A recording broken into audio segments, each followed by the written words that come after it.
La derecha viene siendo el conservadurismo clásico y el liberalismo clásico. La narrativa que tienen los libros de historia y muchas otras ciencias, incluidos, por ejemplo, los libros de macroeconomía, entre otras. La misma psicología está prostituida, la misma historia, el derecho también, y soy abogado, por cierto, etc. Bien, señores, en el día de hoy tenemos un invitado muy especial, fundador de Think Tank Única Vía y presidente y fundador de Patria Libre, Fernando Abreu. Bienvenido al Estilo Domi. Muchísimas gracias, un placer estar acá. Fernando, queremos conocerte un poco. ¿Quién es Fernando Abreu? Yo diría que Fernando Abreu es un joven apasionado que desde bien temprano, desde bien joven, estaba enamorado de las ideas y del conocimiento. El primer gran amor fue la historia porque lo vi de una forma transversal que incluía prácticamente todo.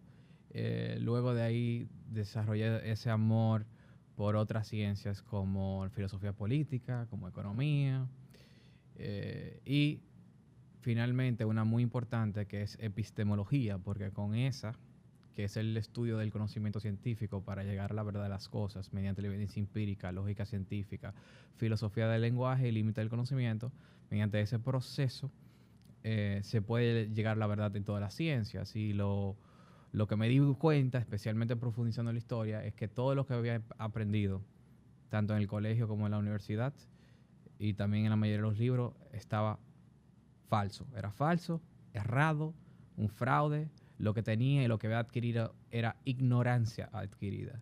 Y me di cuenta de eso gracias a la epistemología, profundizando en las fuentes primarias, en la evidencia empírica, en las estadísticas, que las narrativas que tienen los libros de historia y muchas otras ciencias, incluidos, por ejemplo, los libros de macroeconomía, entre otras.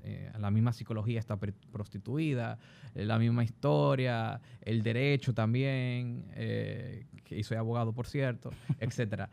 Y por eso fue tan importante para mí estudiar la epistemología, para llegar a la verdad de las cosas. Y con eso me di cuenta de ese gran engaño y que era una responsabilidad individual de mi parte despertar, conocer la verdad y despertar a los demás. Y después ahí vino mi interés en todo esto que estoy haciendo, que no solamente es política.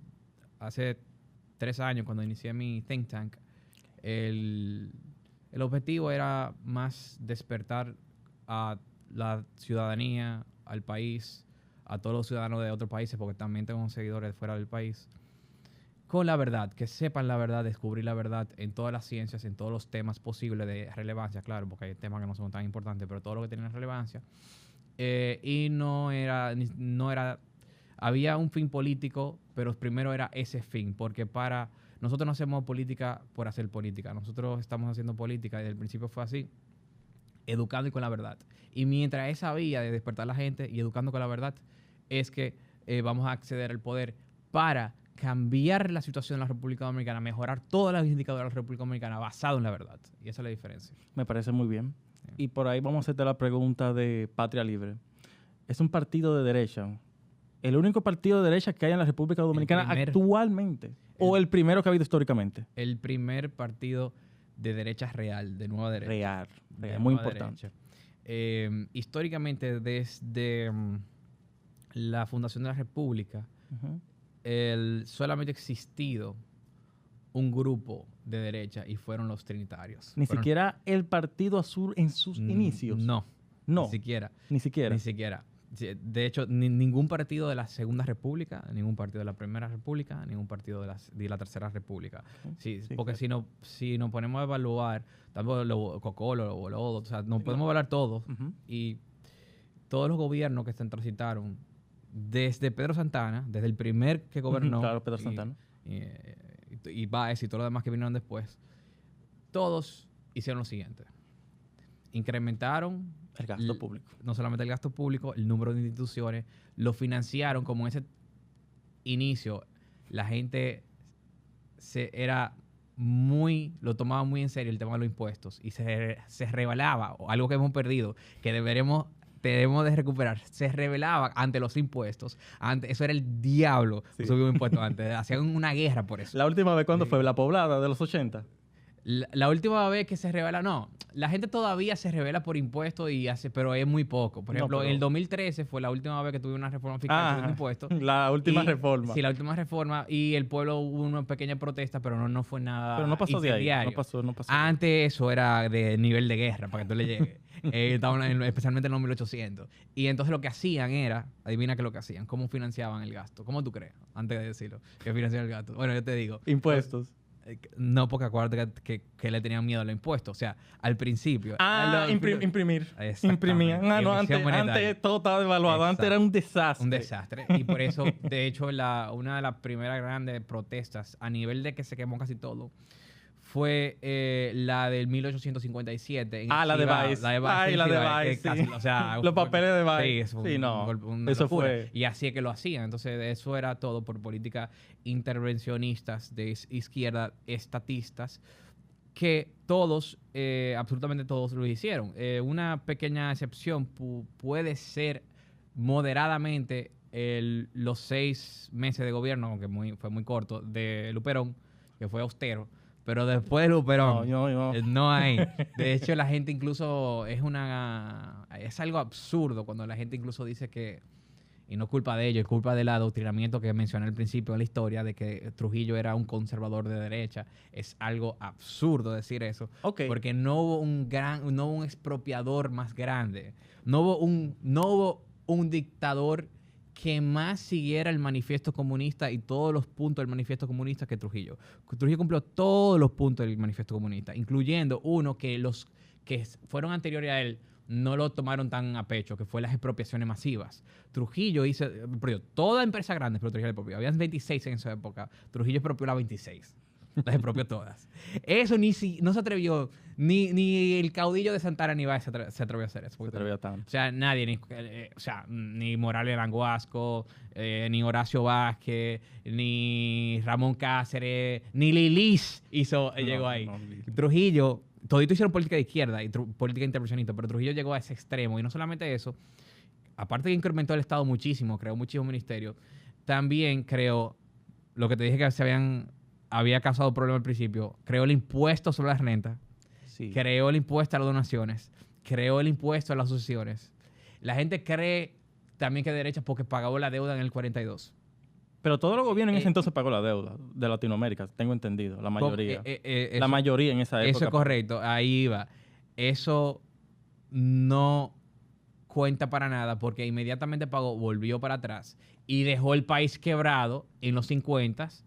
Incluso la Feria del Chivo y todas esas cuestiones, dejó el país quebrado al final de los 50 y el país ni siquiera casi podía pagar su deuda. Al final de los 50... Entonces, él solamente pagó la deuda del 42 por una coyuntura internacional. Política internacional. Que era la Segunda Guerra Mundial, todas las exportaciones subían, entraban dólares porque estaban los países en guerra y dejaban de producir, tenían que concentrarse en armamentos y por eso importaban todo y por eso Trujillo le entró tantos dólares que obviamente si te entran tantos dólares tú pagas tu fuña deuda y te saca los gringos de la aduana y amén.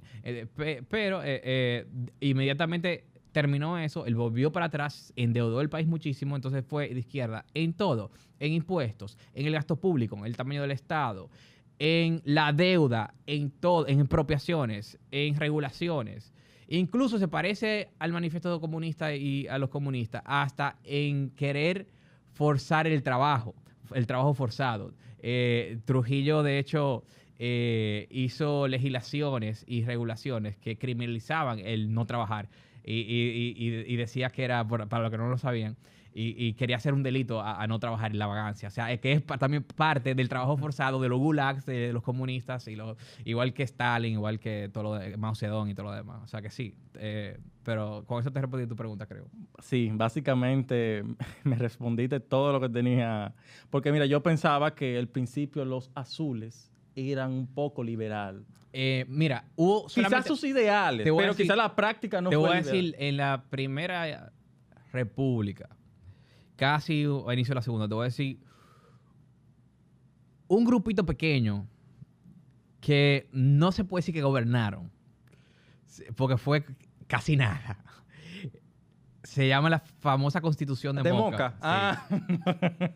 Pues ese es una constitución liberal clásica de derecha, porque para no decir liberal, para que la gente cuando uno dice liberal se confunde con el liberalismo de Estados Unidos, que es un liberalismo de izquierda, que eso es socioliberalismo, nada tiene que ver con derecha. Eso es lo mismo cuando decimos conservador y lo confundimos con derecha. Depende. Vamos a ver. Depende. Porque hay personas que son conservadoras a nivel político, pero son muy intervencionistas. Exacto, pero que ahí está el problema. También. Que uno, como que... También. Es que hay dos... En el espectro político hay por lo menos dos dimensiones, que es la dimensión personal social o cultural, se llama también, y la dimensión económica, de libertad económica. Entonces, hay alguna gente que puede estar en diferentes lados del espectro, pero la derecha viene siendo el conservadurismo clásico y el liberalismo clásico.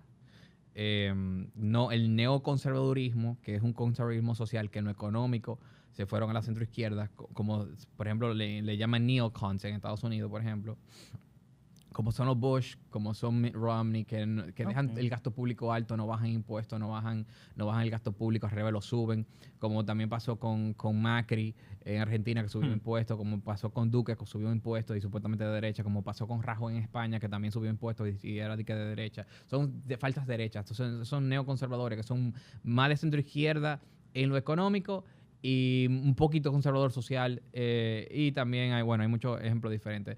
Pero también está el liberalismo clásico, que coincide con el conservadurismo clásico en todas las políticas públicas de un tamaño del Estado pequeño, libertades personales, libertades económicas. Sin embargo, la única diferencia que hay es el enfoque, es el lenguaje y el discurso, pero tienen la misma política pública. Los conservadores están más enfocados en las tradiciones, en las instituciones que funcionan para preservar, y los liberales, o hoy en día también libertarios, están más, y liberales clásicos, repito, están más enfocados en la libertad natural, en las libertades. Al final es lo mismo, porque lo que quieren conservar los conservadores viene precisamente de las instituciones que creó la libre acción humana en el orden espontáneo del tiempo-espacio. Y de eso hay muchos ejemplos. Tanto la propiedad privada como la familia, como el lenguaje, como las leyes naturales, todos fueran creados no por un burócrata del Estado, sino libremente en la coordinación espontánea de los seres humanos libres. Y eso es lo que los conservadores conservan, todas esas instituciones que vienen de ahí. Muy contrario a las instituciones que vienen del Estado, que el conservador no debe conservar y que el liberal clásico tampoco quiere conservar. Entonces, al final, y de eso hay varios ejemplos. Por ejemplo, todas estas instituciones nuevas que se crean a partir de la Agenda 2030, como los ministerios de las mujeres, de diversidad, las cuotas, las regulaciones alarmistas climáticas excesivas. Que yo estoy en contra de... Prohibir carne, prohibir tu vehículo, mil cosas más ridículas. Encerrarte como rata de laboratorio en tu sector, en un barrio, como quieran hacer con la ciudad de 15 minutos, que ya se aplicaba en algunas ciudades, etcétera, etcétera. Entonces, todas esas cuestiones no son instituciones, no son tradiciones que surgieron de un libre mercado, de la libertad de la interacción del ser humano a lo largo de los siglos y que se desarrollaron naturalmente, sino que son instituciones que vino del medio coercitivo del Estado. Otro ejemplo son los impuestos y la esclavitud. Los conservadores no quieren conservar la esclavitud. Los conservadores no quieren conservar los altos impuestos. Los impuestos, de hecho, son un remanente de la esclavitud. La esclavitud lo creó el Estado. Y lo creó el Estado cuando un Estado en la antigüedad hacía guerra con otra nación y conquistaba otra nación y le imponía esa esclavitud. La esclavitud surgió así, una nación ganándole a la otra, como para que esa otra le pagara a ella todos los daños, lo esclavizaba a sus ciudadanos. Roma y Cartago. Y luego de hecho le imponía impuestos. Los impuestos permanecieron en el tiempo por eso y son un remanente de la esclavitud, de hecho. Desde ese entonces. Desde ese entonces, exacto. Wow. Así surgió naturalmente. Entonces ahí podemos ver la diferencia. Entonces lo que conservan los conservadores son las instituciones que crea el liberalismo clásico, que crea la libertad ser humano y viceversa también. Y las libertades naturales son aquellas que también coinciden con esas instituciones. O sea, van totalmente de la mano, son socios, no son antagonistas. Lo que pasa es que la historia está, como te dije, muy prostituida y hacen una lección de la historia y dividen a los liberales y conservadores como si fueran cosas diferentes. Pero Burke, el padre del conservadurismo, está muy alineado con Smith y con Locke, padres del liberalismo clásico. O sea, de hecho, Burke a la revolución que se opuso fue la Revolución Francesa, que fue una revolución de izquierda, que fue una revolución presocialista con mucha influencia de los socialistas utópicos y de ideas presocialistas que existían antes de Marx, pero que ya eran de izquierdas. Y por eso está el enfoque en la igualdad. Pero Burke afirmaba y apoyaba las revoluciones, porque él decía que no eran revoluciones, como la americana y como la Revolución Gloriosa inglesa, que fueron revoluciones que, contrario a la Revolución Francesa, fueron revoluciones para garantizar la libertad natural. Entonces, Burke apoyó esas revoluciones. Entonces, no es que el conservador es antirrevolución específicamente, sino antirrevolución de izquierda. Burke, siendo tan así que Burke, el padre del conservadurismo, Edmund Burke, siendo parlamentario inglés, estando en el parlamento inglés, durante la guerra contra Estados Unidos por la Revolución Americana, apoyó a la Revolución Americana, diciendo que ellos tenían ese derecho porque ellos, los estados británicos, estaban abusando con los altos impuestos y todas esas cuestiones. O sea, ahí tú ves lo que coincide Burke con Smith y con Locke y con Voltaire y todo lo demás que están en el liberalismo clásico también. No son antagonistas. Pero lo que pasa es que hay mucha ignorancia en ese tema y la izquierda fue que redactó la narrativa y lo ponen de una forma que no conviene, que de hecho divide la propia derecha a lo interno. O sea, así a ese ellos son muy buenos manejando los medios de comunicación. Sí, ahí es que se especializaron. Eso viene de Gramsci, el primer gran neomarxista que desarrolla una teoría para hacer lo que él le llamaba la hegemonía cultural en el marxismo, que hoy en día se conoce como marxismo cultural. Era que los izquierdistas, los comunistas, los socialistas se insertaran en todas las instituciones de la cultura completa, no solamente instituciones públicas, sino las instituciones como la educación, la iglesia, el cine, el arte, todo lo que tú puedes imaginar, incluyendo la propia iglesia, por cierto. Y por eso tenemos tantos izquierdistas en la iglesia también, lamentablemente. Entonces, eso viene de ahí. Y después la escuela de Frankfurt potencializa eso. Y lamentablemente, gracias a esa estrategia, que es una estrategia por panfleto, él la desarrolla en su libro Cartas Precarcelarias. Estamos hablando cerca de los 1920. Y eso fue una guía, un panfleto. Igual como el Manifiesto Comunista era una guía, un panfleto, prácticamente son una serie de políticas públicas y un librito para que toda la izquierda del mundo la lleve y lo lleve adelante. Igual sucedió con Gramsci y eso lo reprodujo la escuela de Frankfurt, que se insertaron absolutamente en todo y tomaron los libros de todo e infectaron todo. No solamente la historia, no solamente todos los libros de educación, todo el libro de historia, sino también la economía con el keynesianismo. Vamos a ponerte un ejemplo. Que puedo explicar lo que es eso también, pero... Con el keynesianismo. Sí, keynesianismo. Porque Keynes intervenía el Estado. Siempre estaba abogado eso. Keynes es políticamente Keynes viene siendo una centro-izquierda tendente a la extrema izquierda gradualmente.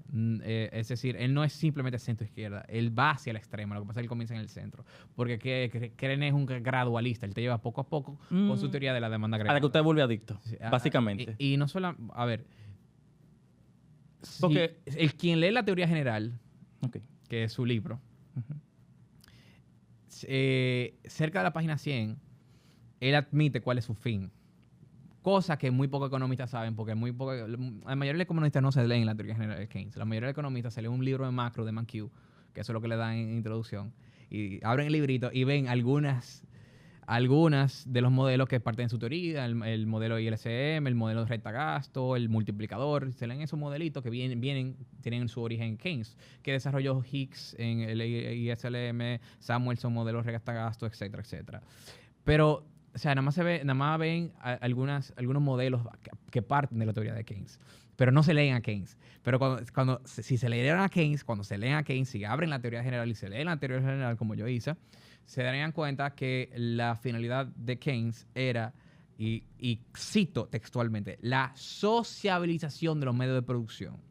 Lo que pasa es que Keynes también en ese mismo párrafo, y yo lo he subido este párrafo, un párrafo famoso, Keynes dice que es muy abrupto, es muy antinatural y no obtiene los resultados si uno lo hace como lo hicieron con los comunistas en la revolución bolchevique, en las demás revoluciones. Si uno lo hace inmediatamente el 100% todo, la expropiación de todo y la abolición de la propiedad privada de forma inmediata y abrupta.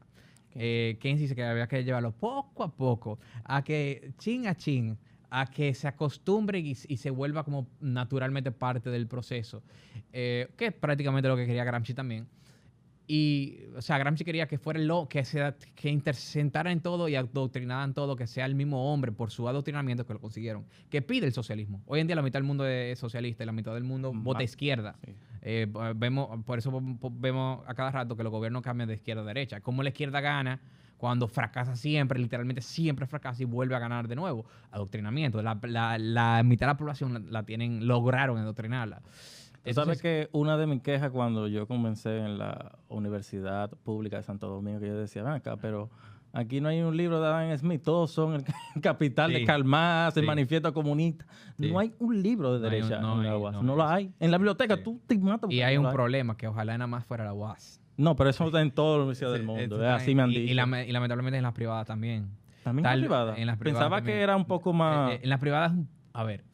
Es un poco menos radical la influencia marxista. Te puedo mencionar varias universidades, INTEC. Bueno, no me voy a calentar. No me voy a calentar porque me estás invitando me estás invitando, pero en general no es culpa de la universidad en sí, sino de los profesores que se insertan de izquierda y adoctrinar. Influyen también en la dirección y el currículum de esas carreras. Entonces, el problema es ese, que se insertan y logran este cambio radical. Y si tú te das cuenta, al final, tal vez no está tan extremo como la UAS, aunque hay muchas que sí, pero es una minoría. En todas las universidades, mantienen su nicho. La derecha es una minoría en todas las universidades. En la mayoría de las privadas, para decírtelo así, por ejemplo, en economía, enseñan a Keynes 100%, lo mencionan lo consideran el padre de la economía casi. Casi. Moderno. Moderno. Dice que Smith es el padre, pero el padre moderno es Keynes para ellos. Uh-huh. Pero de derecha y de la escuela austriaca no te mencionan casi nada. Hay una electiva en el cual presentan, en el caso de algunos no tienen selectiva, presentan, por ejemplo, otras escuelas que no son propias de la escuela keynesiana ni la marxista. Cuando la marxista y la keynesiana te la dan por libro. Y la de Chicago nada más te la muestran en lo monetario, en la política monetaria, en el monetarismo, no en macro, que también el Chicago School de Friedman tiene mucha incidencia en macroeconomía, no solamente en lo fiscal, no solamente en lo monetario, pero nada más te lo enseñan en lo monetario porque obviamente en lo monetario... Chicago voy. Exacto, en lo monetario obviamente tienen 100% la razón, comparación, o sea, no hay duda que la inflación es un fenómeno monetario, eso está requete comprobado y más después de la pandemia. Pero sí, impera enormemente las de izquierda, que son las keynesianas, las marxistas, la kelekiana y la Modern Monetary Theory, y todas las que parten de mezclas entre el keynesianismo y el marxismo, que son prácticamente la mayoría de la escuela. Y es una minoría, entonces la otra. Fernando, yo quisiera también hablar un poco sobre la propuesta de la reforma tributaria de Patria Libre.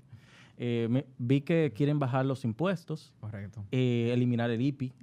Correcto. Bajar el impuesto sobre la renta de 27 a un 15. Correcto. Y el INTEVIS de un 18 a un 12. Correcto. Y esto no afectaría al servicio público. A la recaudación, tú quieres decir. Sí, a la recaudación y a los servicios. O sea, a la recaudación porque eso es lo que financian los servicios públicos. Claro. Bien. Excelente pregunta. No, te voy a explicar por qué no. Son dos cuestiones. Vamos a ver. La primera es que muchos desconocen, algunos por intereses y otros por ignorancia, la gran relación que hay entre las bajas tasas tributarias impositivas y los altos recaudaciones per cápita. Hay una relación, utilizando la muestra de todos los países, de que a menor tasas impositivas, mayor recaudación per cápita. Como el gobierno de los 90, de República Dominicana, de Balaguer, creo que fue el 94, 93. La reforma del 92. 92. Sí, la reforma de Balaguer subió la recaudación cuando bajaron las tasas tributarias. ¿Por qué? Porque esto atiende a las personas a consumir más. Es parte, pero la principal razón es porque incentiva la inversión. Y de la inversión sale todo, incluyendo el consumo. Tú no puedes gastar si tú no tienes ahorro, y tú no puedes ahorrar si ese ahorro no vino de una inversión. Entonces, primero se ahorra y después se consume. Contrario, como dicen los keynesianos, que primero se consume y luego se ahorra. Que es lo que ellos le llaman a la paradoja del ahorro. Eso literalmente lo enseñan, ¿eh? Y no es relajo. Pueden, por favor, abran un libro de economía para que entiendan. Y algo totalmente ilógico y matemáticamente inconsistente, pero bueno. Y de hecho nosotros en nuestro plan de gobierno, matemáticamente, comprobamos todas las falacias y todos los errores que hay en los propios modelos y en las propias fórmulas keynesianas. Pero bueno, es un tema más técnico, pero nos fuimos paso por paso matemáticamente. Pero volviendo al tema.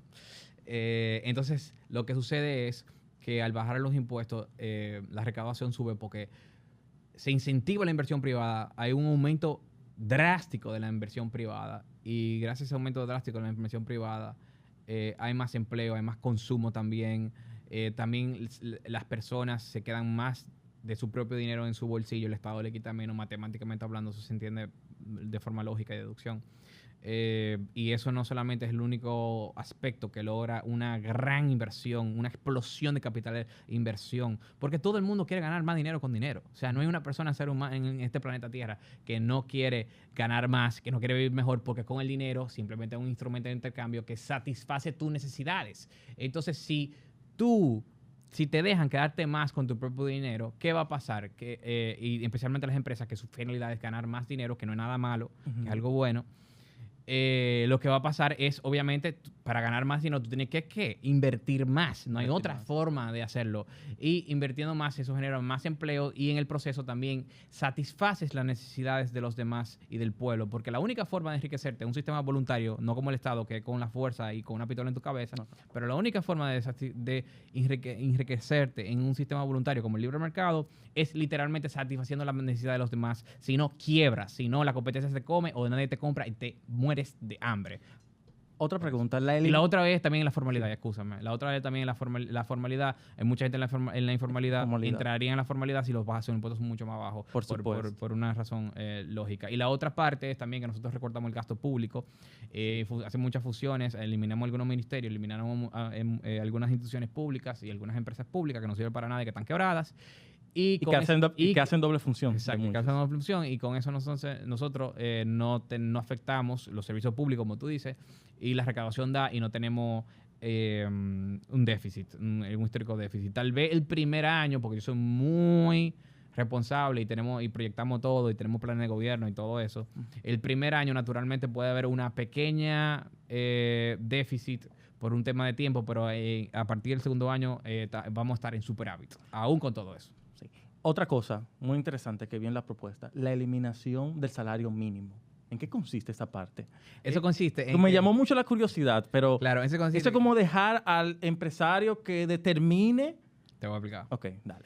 Eso consiste en que el salario mínimo simplemente es un mecanismo para criminalizar las bajas habilidades de las personas. Lo único que hace un salario mínimo, es a los que son más pobres, a los que tienen menos habilidades, a los que están aprendiendo, a los que quieren adquirir más habilidades y están en el proceso de educación, es criminalizado y condenado a la pobreza, a la miseria y literalmente morirse de hambre. Todo el mundo que tiene habilidades que no pueden conseguir, que no tienen lo suficiente habilidades por encima de la línea de ese salario, no te van a dar el salario, porque no es a la fuerza que te van a dar un salario. Es una cuestión natural. Tú tienes que tener la habilidad y tú tienes que tener conocimiento para que te den un salario a cambio de tu servicio. No te van a dar un servicio porque sí. Las cosas no funcionan porque sí. O sea, no estamos en un mundo mágico de Alicia la Maravilla, como quieren ellos que todo funcione porque sí. La economía no funciona así. Entonces, lo único que hace es condenarte al desempleo y decirte que tú eres un idiota, que ellos son los que saben por ti. Ellos, los políticos de izquierda, son los que saben lo que es mejor para ti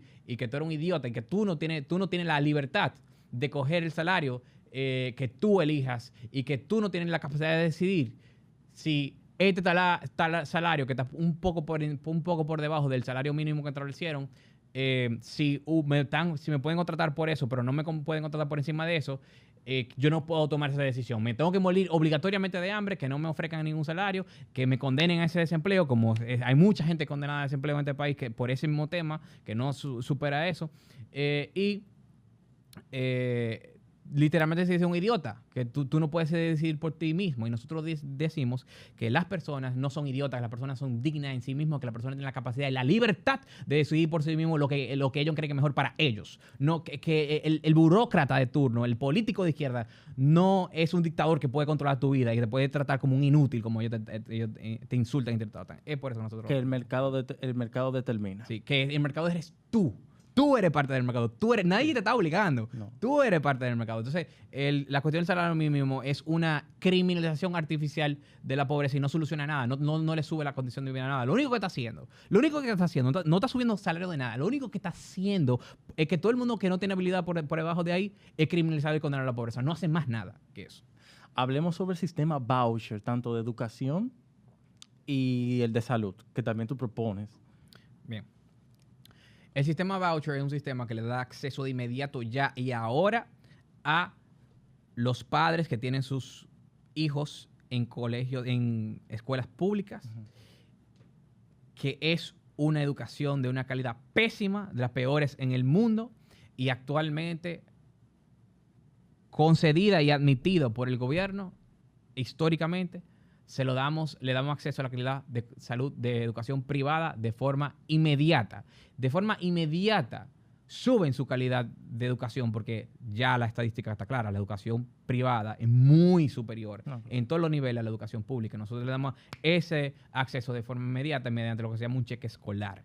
Pero no solamente es que le damos un acceso de forma inmediata, es también que eso pone al sistema a competir a lo interno y a lo externo. Eso literalmente desencadena una explosión de competencia y productividad a través de todo el sistema, tanto dentro de la educación privada como también poniéndola a competir con la educación pública, porque no es que desaparecemos los públicos. No. Lo que nosotros proponemos es que le damos un cheque escolar a los padres que tienen su estudiante de la escuela pública y ellos eligen si dejarlo en las escuelas públicas sin el cheque o tomar un cheque para darle acceso a la educación privada. Y lo que se hace matemáticamente, en cuanto presupuestariamente, que se toma el presupuesto y se divide por estudiante y en base a eso, con un año de enrolamiento, va a haber un año para que los padres se decidan si quieren el cheque o no, y con eso se sabe cuántos cheques van a haber con un año de antelación, y también pone al sector privado y a la inversión privada a competir por ese cheque y a que los agentes económicos se planifican con un año de antelación antes de esos cheques para saber la oferta posible que se pueda hacer. O sea, no hay ningún problema. Esto está pensado económicamente, esto está pensado presupuestariamente de todos lados. Esto no tiene ni un solo problemita. Y en cuanto al sistema de salud, para terminar con ese. Mira, con el sistema de salud, nosotros hacemos algo similar, pero no exactamente igual. Te lo explico ahora. Ok.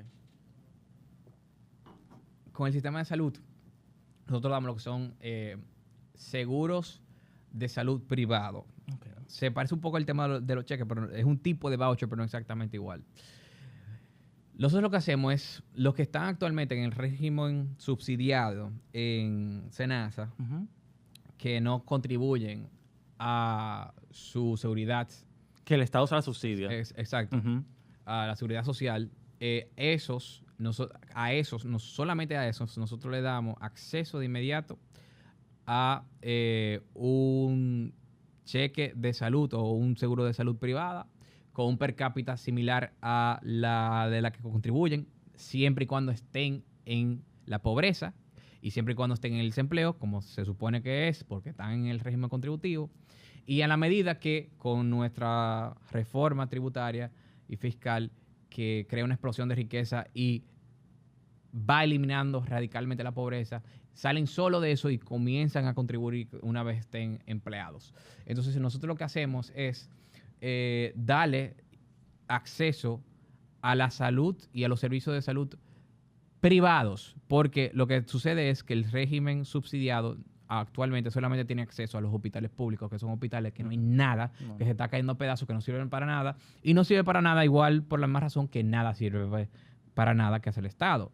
No hay una sola cosa que el Estado tenga solucionado en la República Dominicana. No sirve ni la educación, ni la salud, ni el sistema de justicia, ni el sistema penitenciario, nada, absolutamente nada. Y eso no es porque sí, eso es porque el Estado es ineficiente de naturaleza. Porque el Estado por naturaleza no tiene los incentivos que tiene, los incentivos buenos que tiene el sector privado. Al revés, tiene incentivos perversos y malos como la naturaleza política de los compañeritos, como la corrupción que está interna en la costumbre de los compañeritos, las mañas de los partidos políticos, como también la falta de competencia, como también la falta de ser doliente sudando con tu propio capital que te duela, como también la falta de los incentivos económicos. La gente no se mueve por un ideal o por un aire, la gente se mueve por ese dinero que para satisfacer las necesidades, etcétera, etcétera. Y toda esta cuestión, aparte de otras razones que tienen que ver ya de una forma más técnica con economía y con la información, bla, bla, bla, pero por eso no funciona para nada. Y por eso nosotros entonces le damos con este seguro de salud privada acceso de inmediato al sistema de servicios médicos privados actualmente. O sea, van a tener acceso inmediatamente a las clínicas privadas. Y va a ser similar, al sistema educativo sí. Y la gente se va a ir obviamente mucho más a la privada. Todo el mundo va a estar cubierto. Es una cobertura buena. Y en cuanto al Ministerio de Salud, sí dejamos un presupuesto para lo que no pueda cubrir, un presupuesto de emergencia, para lo que no pueda cubrir esos seguros de salud. Y ahí cubrimos todo 100%, entonces tenemos un sistema de salud que es de calidad y la privada aquí de hecho tiene calidad, la privada, o sea, por eso de hecho hay gente que viaja a este país para la salud privada y universal para los pobres, no para todo el mundazo, porque ya lo que sí son ricos no necesitan ningún tipo de subsidio y la pagan y de hecho la clase media incluso lo está contribuyendo en sus contribuciones a la seguridad social.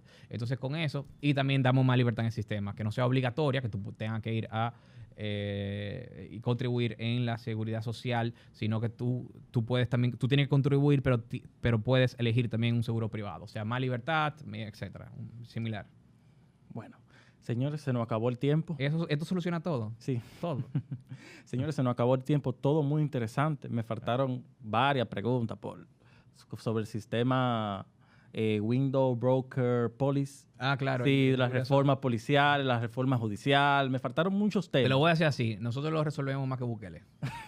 Y sí, en resumen, las reformas judiciales, las reformas de las cámaras, todo. Me faltaron muchos temas, pero todo muy interesante, Fernando. Te agradecemos muchísimo que hayas venido al Estilo Domi.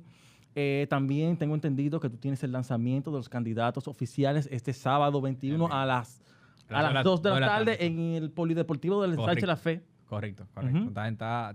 No, estamos sintonizados. Estamos sintonizados, Fernando. Bien. Y hasta aquí, esto fue al Estilo Domi. Los que quieran ir, pueden ir allá.